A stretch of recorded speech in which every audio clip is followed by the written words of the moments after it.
లూకా సువార్త 23:34 తండ్రి, వీరేమి చేయుచున్నారో వీరెరుగురు కనుక వీరిని క్షమించుము. స్తోత్రం దేవా, సర్వోన్నత సర్వాధికారి.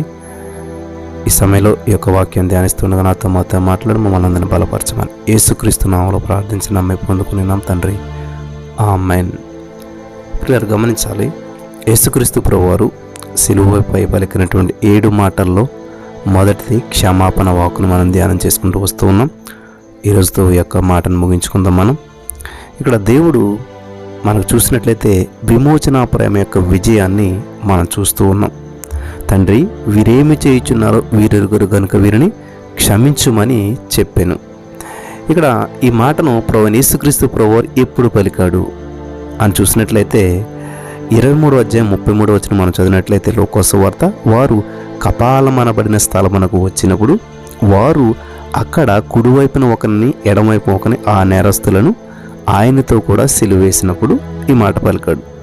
సృష్టికర్త అయినటువంటి దేవుని పట్ల మానవుడు నీచంగా ప్రవర్తించినప్పుడు, మానవ హృదయంలో ఉన్నటువంటి మాలిన్యమైనటువంటి ఆ పైచాచికంగా ప్రదర్శించబడినప్పుడు, సృష్టికర్త అయినటువంటి మహిమా ప్రభువును ఆయనచే సృష్టించబడినటువంటి వాడైనటువంటి మానవుడు సిలువ వేసేందుకు సాహసించినప్పుడు, తండ్రి వీరిని క్షమించుము అని యేసుక్రీస్తు ప్రభువారు పలికినటువంటి మాట ఇది.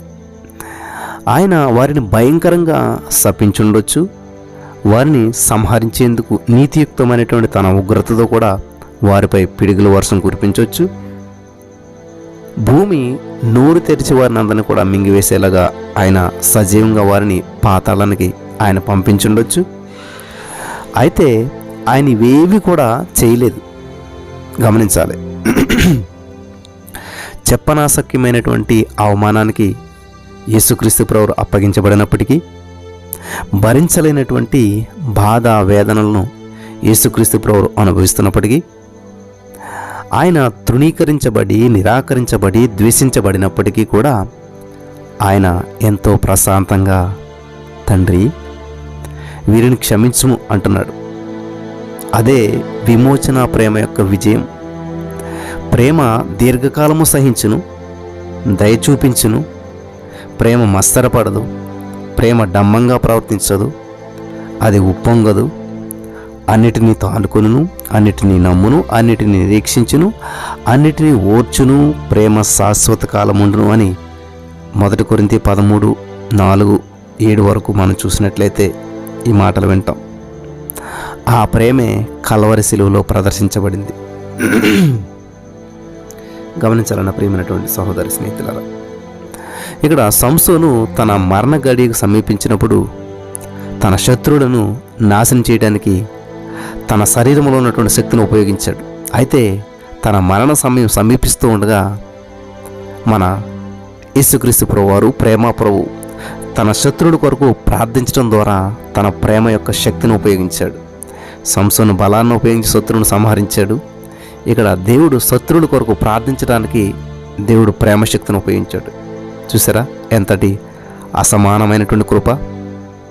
అసమానమైన అని ఇక్కడ మనం చెప్తూ ఉన్నాం, ఎందుకంటే రక్షకుని ఉదాహరణను మొట్టమొదట హతసాక్షి అయినటువంటి స్తెఫను కూడా అనుసరించలేకపోయాడు. ఎందుకంటే అపోస్తలుల కార్యములు 7వ అధ్యాయం మీరు చూసినట్లయితే, ఆ 7వ అధ్యాయం అంతా కూడా మనం చదివినట్లయితే స్తెఫను మొట్టమొదట ఏం చేశాడు? తన విషయం ప్రార్థించి ఆ తర్వాత తన శత్రువుల విషయం ప్రార్థించాడు. చూద్దామా, అపోస్తలుల కార్యం 7వ అధ్యాయం 59-60 ప్రభువును గూర్చి మొరపెట్టుచు, యేసు ప్రభువా నా ఆత్మను చేర్చుకొనుము అని చెప్పి స్తెఫను పలుకుచూ ఉండగా వారు అతని రాళ్లతో కొట్టారు. అతడు మోకాళ్ళు, నీ ప్రభువ వారి మీద ఈ పాపము మోపకము అని గొప్ప శబ్దంతో పలికాడు. ఈ మాట పలికి నిద్రించాను. సౌలు అతని చావునకు సమ్మతించింది. అది అక్కడ ఉన్నటువంటి విషయం. అయితే యేసుక్రీస్తు ప్రభువు విషయంలో ఇక్కడ భిన్నంగా ఉంది. ఆయన మొట్టమొదటి ఏం చేశాడు? సిలువలో మొట్టమొదటి మాట శత్రువుల కోసం ప్రార్థించాడు. చివరికి ఏం చేశాడు? తన కోసం ప్రార్థించాడు. అన్ని విషయాల్లో ఆయన అసమానమైనటువంటి వాడు. ఎవరు కూడా ఆయనతో సమానమైన వారు ఎవరు లేరు. పిల్లలు గమనించాలి, ఈ అధ్యాయాన్ని చదువుతూ ఉన్నటువంటి మనం ఒకవేళ రక్షించబడినటువంటి వ్యక్తి అయినట్లయితే యేసుక్రీస్తు ప్రభువుని, ఆయన యొక్క సత్యాన్ని, ఎరిగినటువంటి మనం ఆయన యొక్క సత్యాన్ని వ్యతిరేకించడం ఎంత భయంకరమైన విషయమో ఇక్కడ ఆలోచించారా? యేసుక్రీస్తు ప్రభువారిని రక్షకుడిని సిలువేసినటువంటి వ్యక్తులు ఆ యొక్క వ్యక్తుల విషయంలో వారేం చేశారో వారు ఎరుగరు. ప్రియమైనటువంటి సహోదరి స్నేహితులారా, ఈ విషయంలో ఇది వాస్తవం కాదు. యేసుక్రీస్తు ప్రభువుని నీ రక్షకునిగా స్వీకరించాలని, నీ జీవిత ప్రభువుగా ఆయనకు నీవు కిరీటం ధరింపచేయాలని నీకు బాగా ఎరుగుదువును, నీకు బాగా తెలుసు. కాబట్టి ఈ మాటలు వింటున్నటువంటి మీకు ఒక హెచ్చరిక. సమస్తాన్ని ఎరిగినటువంటి మీరు బుద్ధిపూర్వకంగా ఆయనకు వీపు మళ్లించి ఉన్నట్లయితే నువ్వు చాలా ప్రమాదంలో ఉన్నావు. ఎందుకంటే మనము సత్యమును గూర్చి అనుభవ జ్ఞానము పొందిన తర్వాత హెబ్రీ 10:26-27 బుద్ధిపూర్వకంగా పాపం చేసిన యెడల పాపములకు బలి ఇకను ఉండదు గాని న్యాయపు తీర్పునకు భయముతో ఎదురుచూచుటయు విరోధులను దహించబోవు తీక్షణమైన అగ్నియు ఇకను ఉండును. ఇది పెద్ద డౌట్ అందరికీ కూడాను. మరి తెలిసి బాప్తిసం పొందాక బుద్ధిపూర్వకంగా అంటే తెలిసే పాపం చేస్తే పరిస్థితి ఏంటి అని అంటారు కదా. హెబ్రీ 10:26-27 చదువుకోండి, జవాబు అక్కడ ఉంది. ఏముంటుందంటండి? అలా చేసిన పాపానికి బలి ఇక ఉండదు కానీ న్యాయపు తీర్పునకు భయముతో ఎదురు చూచుట విరోధులను దహించబోవు తీక్షణ అగ్నియు ఇకను ఉండును అన్నాడు. దేవుని క్షమాపణ శాశ్వతంగానో పరిపూర్ణంగానో మనకు మంజూరు చేయబడిందని చెప్పి ఈ సందర్భంగా మనం జ్ఞాపకం చేయబడుతుంది. దేవుని ప్రజల్లో అనేకులు ఈ విషయంలో సందేహానికి గురవుతున్నారు. తాము యేసుక్రీస్తు ప్రభువును తాము రక్షణగా స్వీకరించిన సమయానికి మునుపు చేసిన పాపాలన్నీ క్షమించబడ్డాయని వారు విశ్వసిస్తున్నారు. అయితే తాము తిరిగి జన్మించిన తర్వాత తాము చేసే పాపాల విషయమే వారికి సరైన అవగాహన లేదు. రక్షించబడినటువంటి తర్వాత తాము పాపం చేసినట్లయితే తమకు అనుగ్రహించబడినటువంటి క్షమాపణను తాము కోల్పోతామని చెప్పి అనేకులు అభిప్రాయపడుతున్నారు. ఇది పెద్ద కన్ఫ్యూజన్ అందరికీ. బాప్తిసం పొందకముందు పాపాలను క్షమించేడు దేవుడు, మరి బాప్తిసం పొందిన తర్వాత పాపం చేస్తే పరిస్థితి ఏంటి? ఇది చాలామందికి ఉండేటువంటి డౌట్. యేసుక్రీస్తు ప్రభువారి యొక్క రక్తము మన గత పాపాలను మాత్రమే కాదు కానీ మన ప్రస్తుత మరియు భవిష్యత్తు పాపాల విషయంలో మరి తామే జాగ్రత్త వహించవలసి ఉంటుందని చెప్పి వారి యొక్క అభిప్రాయం అన్నమాట. అలాగైతే ఏ సమయంలోనైనా సరే నా నుంచి తీసివేయబడేటువంటి క్షమాపణ వల్ల నాకేం ప్రయోజనం? దేవుని ఎదుట నేను అంగీకరించబడటం, నేను పరలోకం వెళ్ళడం అనేటువంటి అంశాలు కేవలం నా స్వనీతిపై ఆధారపడి ఉన్నట్లయితే నేను ఇంకనూ దేవునితో సమాధానపరచబడినట్లే. అయితే దేవుడు స్తుతినందునుగాక, ఆయన అనుగ్రహించినటువంటి క్షమాపణ వర్తమాన భూత భవిష్యత్ కాలాలకు సంబంధించినటువంటిది. నా ప్రియమైనటువంటి సహోదరి స్నేహితులరా, శిలువపై యేసుక్రీస్తు ప్రభువారు మన పాపాలన్నింటినీ భరించలేదా? ఆయన మరణించిన సమయంలో భవిష్యత్తుకు సంబంధించినటువంటి మన పాపాల కొరకు కూడా ఆయన మరణించాడు కదా. ఎందుకంటే ఆయన మరణించిన సమయానికి మనం ఇంకా జన్మించనే లేదు. కాబట్టి మరి మన పరిస్థితి ఏంటి? మన పాపాలంటూ ఆ సమయానికి ఏమీ లేవు కదా, మనమే జన్మించినప్పుడు మన పాపాలు ఏమంటాయి? అలాగైతే మరి నీవు చేసిన గత పాపాలను క్రీస్తు భరించినటువంటి విషయం ఎంత వాస్తవం, నీ భవిష్యత్తు పాపాలను కూడా ఆయన భరించాడన్నటువంటిది అంతే వాస్తవం. విశ్వాసం ద్వారా ఒక వ్యక్తి క్షమించబడిన స్థితి నుంచి క్షమించబడిన స్థితిలోకి తీసుకుని రాబడతాడు. క్రైస్తవులు క్షమించబడినటువంటి ప్రజలు. ఈ విషయంలో పరిశుద్ధాత్మ దేవుడు చెప్తున్నటువంటి సత్యం ఏంటంటే, ఏమని చెప్తున్నాడంటే రోమా 4:8 చదువుదాం. ప్రభు చేత నిర్దోషి అని ఎంచబడిన వాడు ధన్యుడు. ఈ ధన్యవచనము సున్నతి గల వారిని గురించి చెప్పబడినదా, సున్నతి లేని వారిని గురించి చెప్పబడిందా? అబ్రహాము యొక్క విశ్వాసం అతనికి నీతి అని ఎంచబడినను చున్నాము కదా. ఇక్కడ ఒక విశ్వాసి యేసుక్రీస్తునందు నిర్దోషిగా ఎంచబడ్డాడు. అతడు తిరిగి దోషిగా ఎన్నటికీ కూడా ఎంచబడ్డాడు. దేవుని ఎదుట మనకున్నటువంటి శాశ్వతమైనటువంటి స్థానం ఇదనమాట. దేవుడు మనలను వ్యక్తిగతంగా కాకుండా క్రీస్తులో మనలను దృఢపరుస్తున్నాడు, దృష్టిస్తున్నాడు. మనం యేసుక్రీస్తులో ఉన్నాం కాబట్టి మనం పరిపూర్ణంగానూ శాశ్వతంగానూ క్షమించబడ్డాం. మనం 100 సంవత్సరాలు ఈ లోకంలో జీవించినప్పటికీ కూడా పాపము మన రక్షణను ఏమాత్రం కదిలించలేదు. మనం శాశ్వతంగా ఆ పాపపు పరిధి నుంచి బయటకు తేబడ్డాం. ఈ విషయంలో దేవుని వాక్యం ఏమని సాక్ష్యం ఇస్తుందో చూద్దాం.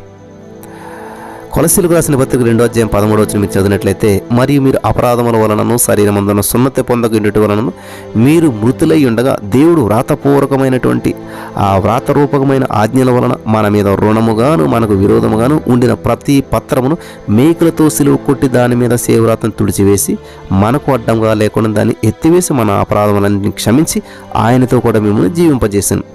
ఆయన ప్రధానులను అధికారులను నిరాయుధులుగా చేసి సిలువ చేత దేవస్థంతో వారిని పట్టి తెచ్చి బాహాటముగా వేడుకకు కనపరిచాను. ఇక్కడ ఐక్యపరచబడినటువంటి 2 విషయాలను మనం జాగ్రత్తగా పరిశీలించాలి. ఏంటంటే మనల్ని క్రీస్తుతో కూడా ఐక్యపరిచింది మనకు అనుగ్రహించబడినటువంటి క్షమాపణయే. మన జీవము క్రీస్తుతో కూడా దేవుని యందు దాచబడిన ఎడల కొలసి 3:3 మనం దోషి స్థానం నుంచి నిర్దోషి స్థానంలోనికి శాశ్వతంగా దాటి వెళ్ళాం. కాబట్టి దేవుని వాక్యంలో ఇలా వ్రాయబడి ఉంది రోమా 8:1 కాబట్టి ఇప్పుడు క్రీస్తుని యేసునందున్న వారికి ఏ శిక్షా విధి లేదు. పాపములన్నీ కూడా క్షమించబడినప్పుడు ఇక పాపములను గురించినటువంటి ప్రస్తావన ఎందుకు వస్తుంది ప్రియులారా? దేవుని చేత ఏర్పరచబడినటువంటి వారి మీద ఎవడను నేరం మోపలేడు. రోమా 8:33 చూసినట్లయితే.